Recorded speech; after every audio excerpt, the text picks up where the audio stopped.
Salam alaikum wa rahmatullahi ta'ala wa barakatuh. مرحبا بكم في une nouvelle séance من le programme de préparation au master. Dans la séance, Inch'Allah, on va travailler sur un concours du master MSO. Bien sûr, le concours qu'on va travailler هو اللي تحط العام اللي فات بالنسبة للإتيديون ديال الجيستيون master management et stratégie des organisations. اللي كان في le 12 septembre 2022. La structure du concours MSO toujours فيها 3 sujets. Sujet الأول finance, sujet الثاني marketing, sujet الثالث stratégie. يعني هذا هو l'ordre ديال le test écrit ديال master MSO. Donc عطانا traiter les 3 sujets suivants dans l'ordre qui vous convient. Sujet 1 finance. قال لنا répondez à l'ensemble des questions suivantes. 10 à 15 lignes par réponse. Le sujet des finances, il y a 3 questions. La question 1, que signifie l'effet de levier financier, donner sa formule et expliquer les mécanismes de son fonctionnement. Très bien. هذه la première question. خاصنا نجاوب عليها في حدود 10 ل 15 سطر. يعني نعرفوا أول حاجة que signifie l'effet de levier financier. Définition. Donner sa formule. يعني نعطوا الفورمule de calcul ديالو et expliquer les mécanismes de son fonctionnement. يعني après on va expliquer le fonctionnement de l'effet de levier. Après, la deuxième question c'est comment peut-on évaluer la liquidité d'une entreprise et quels sont les principaux ratios qui permettent de l'évaluer. Donc c'est la deuxième question, on va répondre dans le cadre 10 à 15 lignes. La troisième question, comment la TVA peut-elle affecter la trésorerie de l'entreprise et quels sont les choix fiscaux qui permettent une meilleure optimisation de cette trésorerie et sous quelles conditions. يعني هذه la troisième question, la même chose ما بين 10 ل 15 سطر. هادو هما les 3 questions ديال sujet finance. يعني هكا كنكون جاوبنا على le premier sujet. Après, sujet marketing, في 2 questions. Galina répondait à l'ensemble des questions suivantes, 10 à 15 lignes par réponse.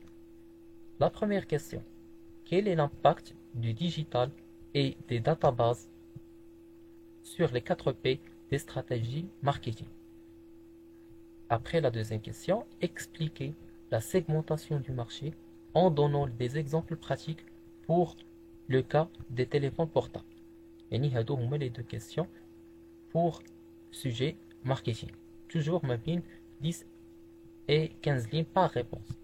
Après, quand autres stratégies, stratégie généralement qui connaît un texte. Donc, qui connaît un texte, après des questions. Un sujet de stratégie qui est lié à un sujet d'actualité. C'est-à-dire quelque chose de tendance actuelle, chez حاجة d'actualité, qui est contexte et après des questions. Qui est en relation avec les questions en management avec le sujet d'actualité. C'est bon. Comment on va voir là, la guerre en Ukraine et la crise énergétique. Donc, le texte qui est la guerre la Russie et l'Ukraine et la crise énergétique qui a été provoquée par la suite. يعني هذيك الأزمة اللي كانت ما بين روسيا وأوكرانيا راه هو الموضوع ديال الاستراتيجي اللي تحط في الكونكور. C'est bon. Et après, on va voir que les questions. Veuillez répondre à chaque question dans votre propre style en 15 à 10 lignes. C'est bon. Et la première question. Quel enseignement tirez-vous de la lecture du texte ci-dessus en rapport avec les besoins des entreprises en matière première? Et après, la deuxième question. Quelle théorie du management s'applique pour expliquer les stratégies des entreprises face à l'augmentation du prix des gaz? Justifiez votre réponse. Donc, هكا نكونوا عرفنا جميع les questions ديال هذا le concours. Et on va procéder à la réponse question par question. Tout d'abord, نبداو بالsujet finance. عطانا الكيسيون الأولى que signifie l'effet de levier financier, donner sa formule et expliquer les mécanismes de son fonctionnement. مزيان أول حاجة كنلاحظ أن الكيسيون عندي il est composé يعني مركبة من مجموعة ديال لي سو كيسيون. أول حاجة هاد يعني المطلوب مني هو définir l'effet de levier, شنو هو الكونسيبت ديال l'effet de levier financier. Après, je vais donner la formule de calcul et après je vais expliquer les mécanismes de fonctionnement.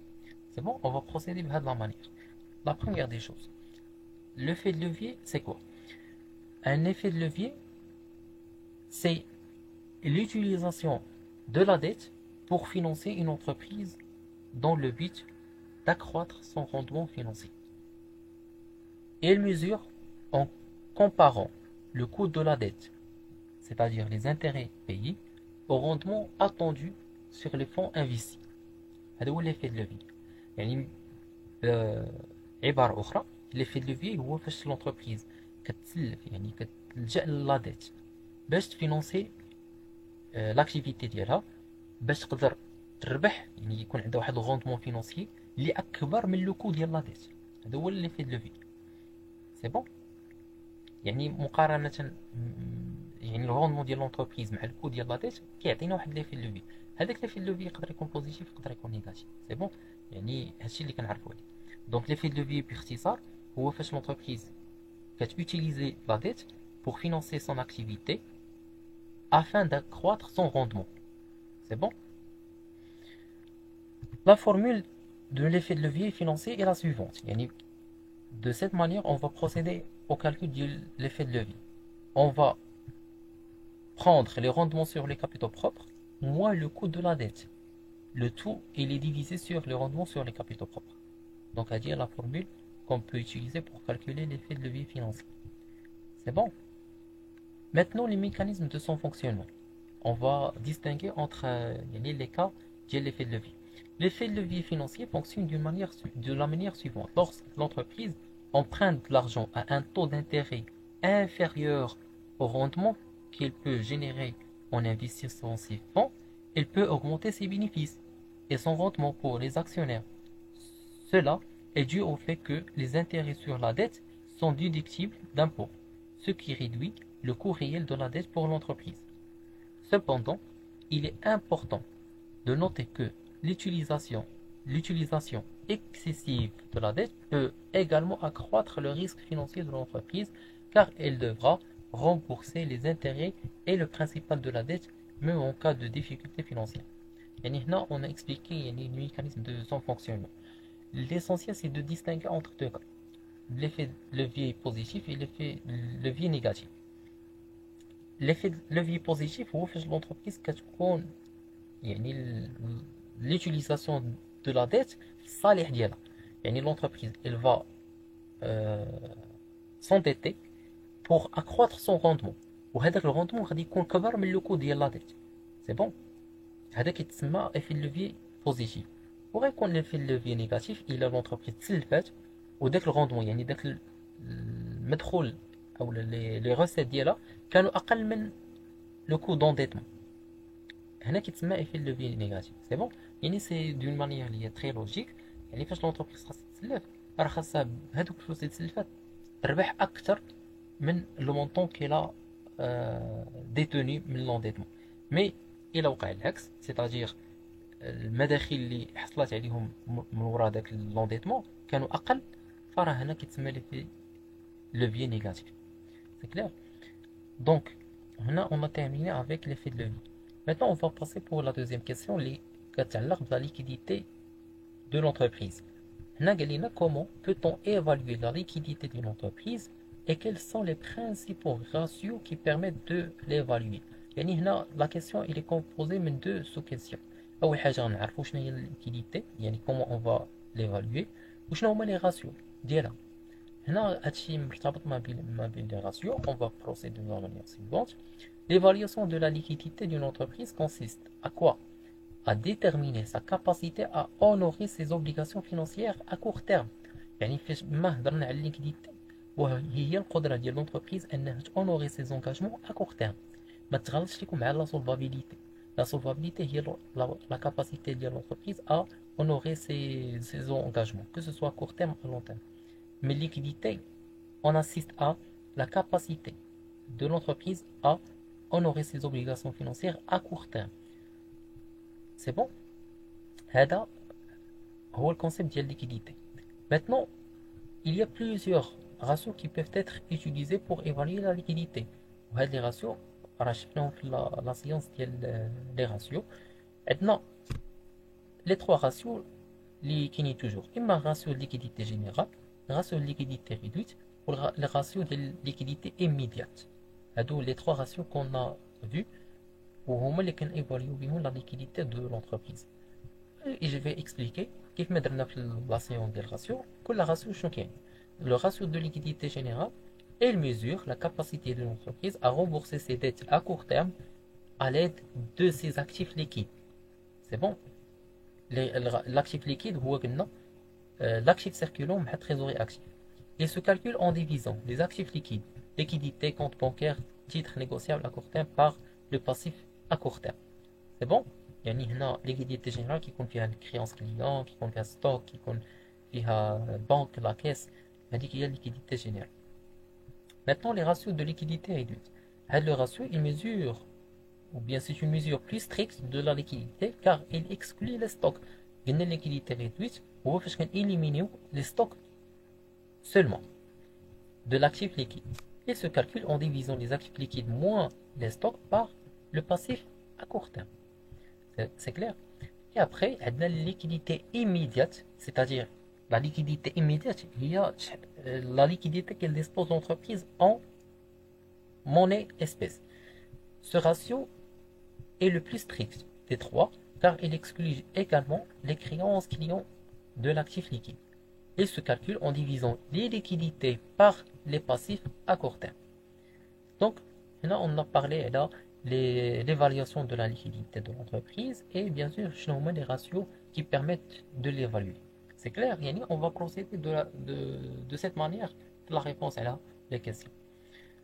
Maintenant, ces ratios, ils permettent d'évaluer la capacité d'une entreprise à faire face à ses obligations financières immédiates et fournissent une indication de sa solidité financière à court terme. Mais la phrase, si on veut résumer la réponse vient.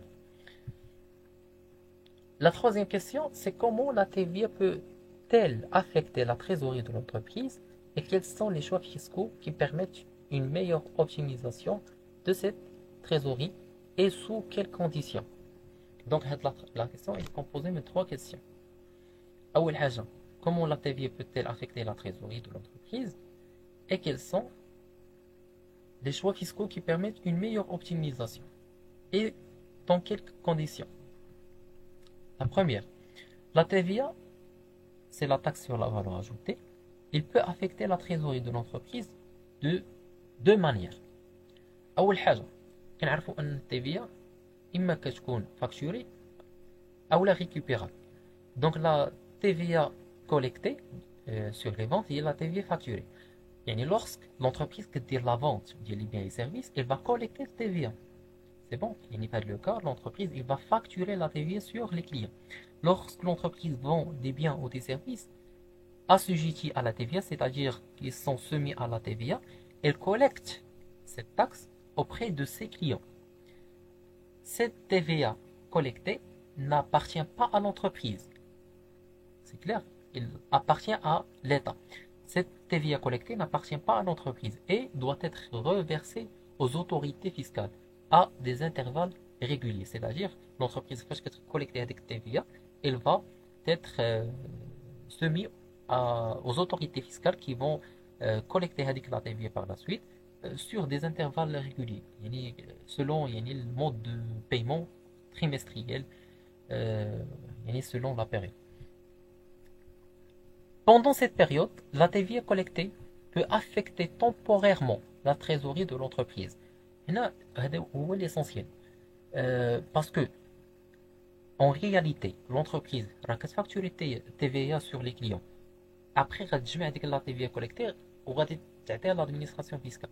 Mais, en réalité, قبل ما تعطيها l'administration fiscale, كتبقى هذيك التTVA في l'entreprise, كتبقى عند l'entreprise.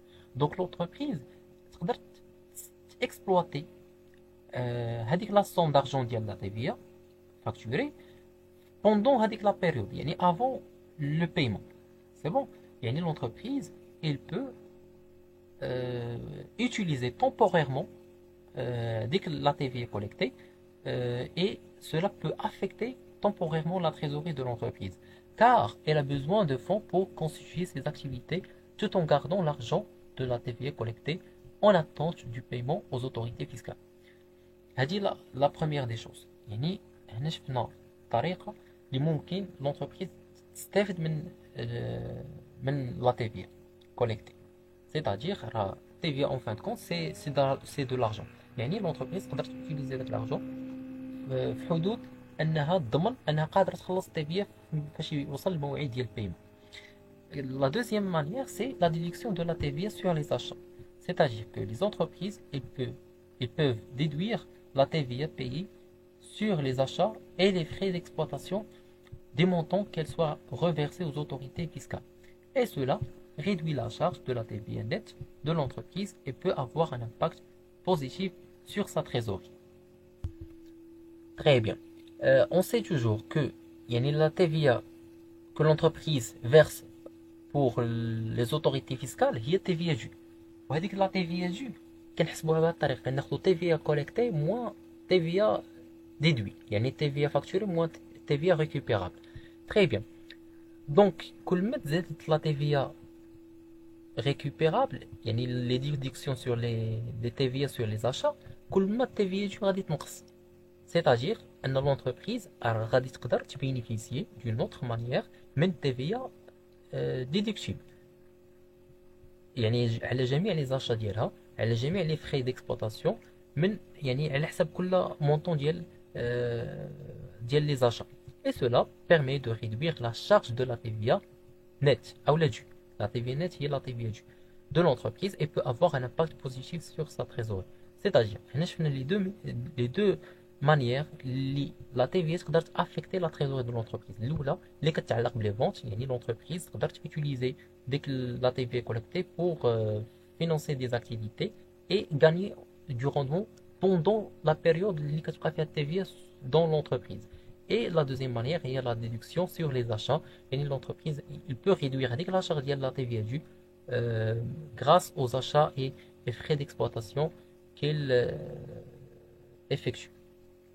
Maintenant, quels sont les choix fiscaux qui permettent une meilleure optimisation de cette trésorerie? Très bien. Pour optimiser la trésorerie liée à la TVA, les entreprises peuvent prendre certaines décisions telles que أول حاجة باش نقدر optimiser التيفيا ديال l'entreprise خاصني ضروري نعرف نجيري les délais de paiement et de remboursement de la TVA. Une meilleure gestion ديال les délais de paiement, l'entreprise تقدر optimiser يعني la trésorerie.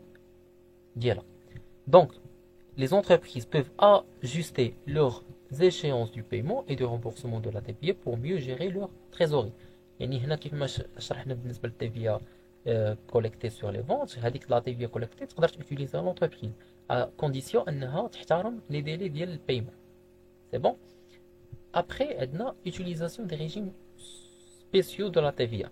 Très bien, l'entreprise il est soumis à des régimes que ce soit d'encaissement ou bien des débits.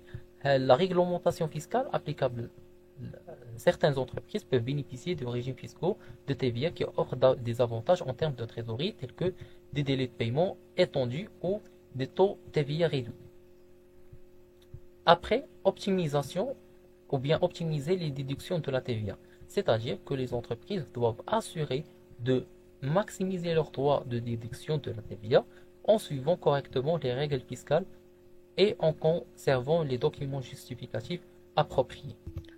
Ça veut dire que afin de réduire la charge fiscale de la TVA due, l'entreprise elle peut bénéficier même les déductions de TVA sur les achats à condition qu'ils suivent correctement toutes les règles fiscales et avoir les pièces justificatives parce que tout achat qu'on justifie pour qu'elle soit déductible.